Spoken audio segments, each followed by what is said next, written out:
I see our community learning and working through right now, I think, I'll speak for myself and Miskanwa and this journey we're on of Setoskatowin, living in kinship relationship, learning how to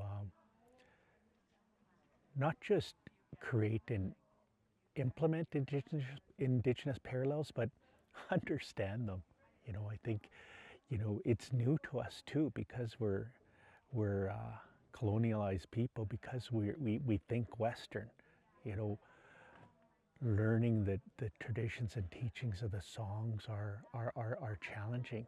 And so learning the songs is a simple example when we ask our teachers, our knowledge keepers to translate the song for us.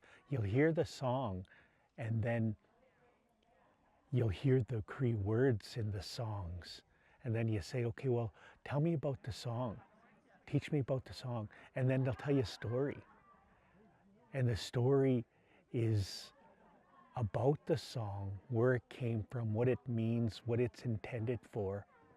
But it's actually not the words that are sung. It's not speaking directly to the words. So when you're trying to learn the song, it's different, right? Because our language is alive and because the songs are entrenched in some of those teachings, while there's specific Cree words in there, it's when you're transferring them, you're transferring not just the words, but the teachings, the emotions, the understanding of those songs. And so it's difficult that way because it's not, it's not a Western linear process.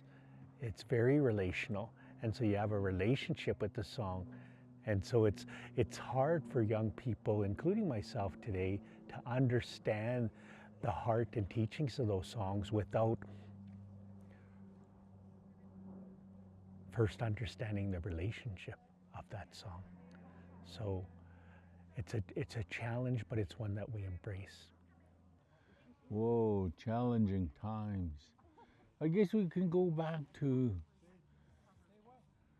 how do you, how would I recognize resilience? So when I look at resilience, I look at, you know, what I came through in life, especially caught between two cultures, our indigenous practices and Western practices, and being caught and tumbling in that life for so long.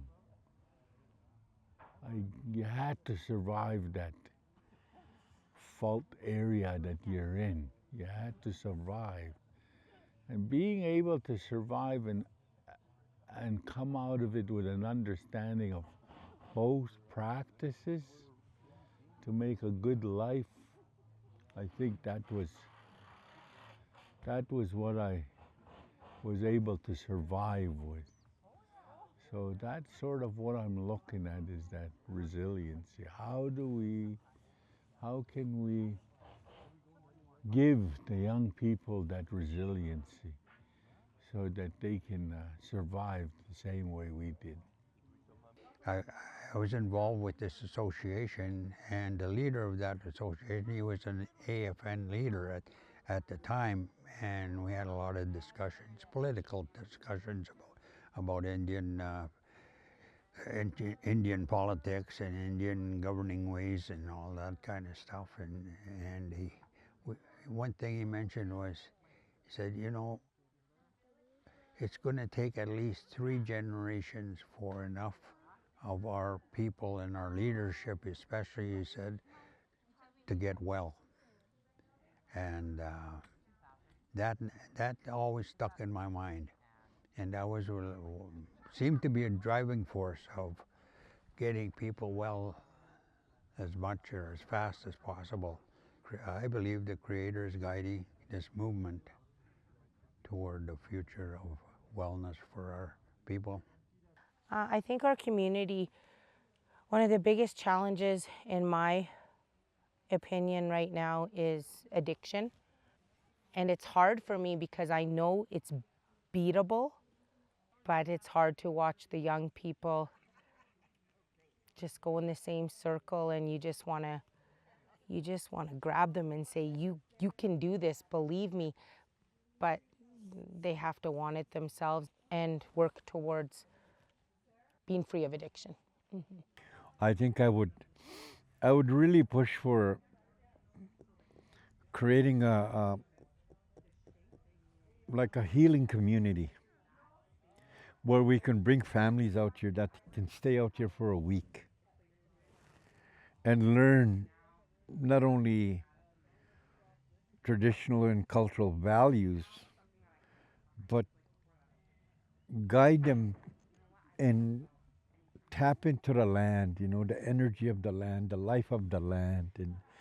And if we had structures, if we had the infrastructure to accommodate those families, I think we would have less problems in the city. Yeah, we would, because now they have a safe place to come. That's the future. That's what I look at. That's what I'd like to see. Like, not only for me as an elder, but our Blackfoot brothers and sisters, those elders, and different elders from uh, different groups of people or different cultures come together, eh? And just this play between divisiveness or division and how that can result in isolation and loneliness. And then the counter to that, which is this call to be together and belong. It seems to me like we can see that happening in the world in general right now. You people have to go because this is where we want to be, or you people aren't welcome, or there's lots of division among the humans. And I think that's creating a lot of the problem versus this idea of humans, regardless of where we're from, learning to cooperate and collaborate and create together, like just create beauty together. I think our community is working through a lot of different things right now. Specifically, we work with youth, and they seem to be dealing with a lot of generational things from grandparents and parents, and they're not only dealing with those struggles, but also societal struggles, you know, social media and capitalism and politics, and there's just a lot of things that they're dealing with. And I think coming to places like this, sitting in ceremony, sitting with our elders is really helpful for those situations. All of it, all of the issues. To keep doing the work and keep working on the trauma, because I don't think people understand that even though my children came to me at birth and pre-birth, they still hold that trauma. And it showed up in my son when he was in grade 12 and he was taking an Indigenous class, and he struggled because the class had to break in two, and one was the Crown group and one was the Indigenous people. And the Crown were told, tell them whatever they want. They're not going to get it anyways. And my son took real offense to that, and he left the program and he went and spoke to the principal, and the principal called me, and he couldn't come to me because, again, I'm not Indigenous, but I did set him up with Miss Kanawa and he spoke there. But that trauma, he didn't even know he had. So that came. So keep doing the work. We're kind of working through, I think, just because we're in truth and reconciliation, I think that's kind of where we're working through, and we're growing towards, like, I guess we hear a lot of like reconciliation. So it's kind of like we've gathered all the information. We've kind of talked about like whose responsibility is reconciliation, and then what does that look like when you're working together. I think from like organization to organization, there's a lot of collaboration, just trying to figure out who's kind of taking responsibility of learning and educating themselves, and then moving towards and moving together and bringing ideas together to hopefully, yeah, like make a better space for everybody. You know, in the beginning when we talk about reconciliation, it's usually like on the Indigenous peoples to share or to show or to teach. And I think now, like what I would like to see, and I think what we're seeing is like, you know, non-Indigenous folks are taking some responsibility, and they're like, okay, an ally is more than just putting on an orange shirt, or an ally is more than asking an Indigenous person how to do something or what they should learn. And I think they're really just coming and sitting and joining in on ceremony or different events, and then trying to figure out what they can bring, and I think that's great. I would say that our community currently is working through, and I know we've come a bit and we've come some ways, but there's still a lot of work to do around truth and reconciliation, and not just, I feel like not just acknowledging what's happened, but kind of taking the next step to educate ourselves on what to do next, and being, I think, present to just acknowledging that intergenerational trauma is going to take a long time to work through, and we're not even close to being through it yet. So it just kind of also being respectful to the fact that, you know, decades and decades and decades of trauma isn't going to be solved overnight. And unfortunately, sometimes you do hear the community saying, you know, because, you know, years of trauma, why aren't we farther along? Why aren't we there yet? And it's just, it's not going to happen. We're in a time of learning, and we're in a time of accepting and then figuring out next steps and figuring out what to do. And so it's just really being involved in that process and being completely, I don't know, I think vulnerable ourselves in what we've done to accelerate that, or what we've done to sit back and not really done anything about it, and figuring out even, you know, the small things, what we can do every day, even having a conversation with somebody that doesn't understand, that doesn't have the knowledge maybe you do, could just add to those tiny little kind of footprints in the sand to, you know, have them maybe have a more positive conversation, or just have more knowledge in the conversations they're going to go out in the world to have about intergenerational trauma and working through it. I think that, like the round dance and the feast in Diamond Willow, I think that gives an opportunity for youth who grew up in care or who didn't grow up in care, who feel ashamed to be Indigenous. And I feel like, you know, walking into Musqueama's round dance, and like you're surrounded by so many Indigenous people, and like just like seeing like youth at the round dance, just like, what, this is my culture, and like them like being like super happy. And like I know Diamond Willow like does their best and like their hardest for youth to know like this is a safe place, like be proud to be Indigenous. And I think Musqueama does a great job at doing that for youth and young people. I've been doing a lot more ceremony that has to do with cultural practices around death. So I've noticed there's been more people that I've gotten to know through the program who have been losing people. Most of them by suicide.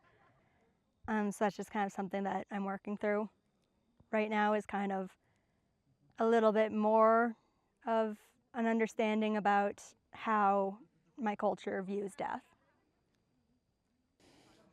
You know, I think continuously our community's working through a lot of grief and loss. You know, when I think about grief and loss, that's family members, that's community members, that's also, you know, watching what Mother Earth is going through. What we're working through, I think, is, you know, continuing to build allies and to educate and to provide spaces that are safe for people to ask questions and to learn. an atmosphere where people can listen to each other, they can listen to our elders, they can listen to our teachings, and they can listen to each other. You know, kindness goes so far, and I think that we're missing a lot of that, and it would help to work through some of the challenges that our community is facing. There's been a lot of missing people, and a lot of them are Indigenous. The mom of this missing kid has been searching rivers and lakes since June 1st. Yeah, that kid's like close to your age. Does that hit you pretty hard when you think about that? Yeah.